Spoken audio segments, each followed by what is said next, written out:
এবার ভাইরাল সাকিবের এই জিল্লু মালদে ডায়লগ। এতদিন ছিল শুধুই সিনেমার সংলাপ, কিন্তু এবার বাস্তবেই যেন সিনেমা হয়ে গেল গোপালগঞ্জের রাজপথ।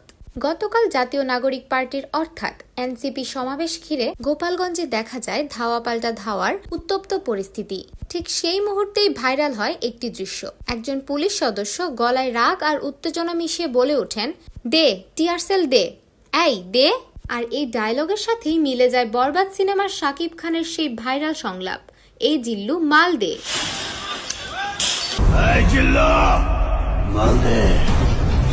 সামাজিক যোগাযোগ মাধ্যমে মুহূর্তেই ছড়িয়ে পড়ে ভিডিওটি। অনেকে মজা করে এই মুহূর্তে শাকিব খানের সেই ডায়লগ বসিয়ে বানিয়ে ফেলেন রিমিক্স ভিডিও। আর কি আশ্চর্য মিল! ডায়লগ আর পুলিশের ভঙ্গিমা দুটোই একদম পারফেক্ট ম্যাচ। ভাইরাল ভিডিও দেখে দর্শক বলছেন এবার ডায়লগটার পূর্ণতা মিলল।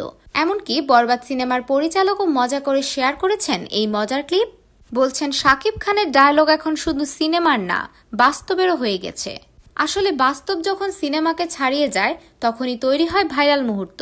সো ভিউয়ার্স, ভাইরাল পুলিশের এমন মুহূর্ত দেখে আপনাদের কেমন লাগছে জানাতে পারেন ভিডিওর নিচের কমেন্ট বক্সে।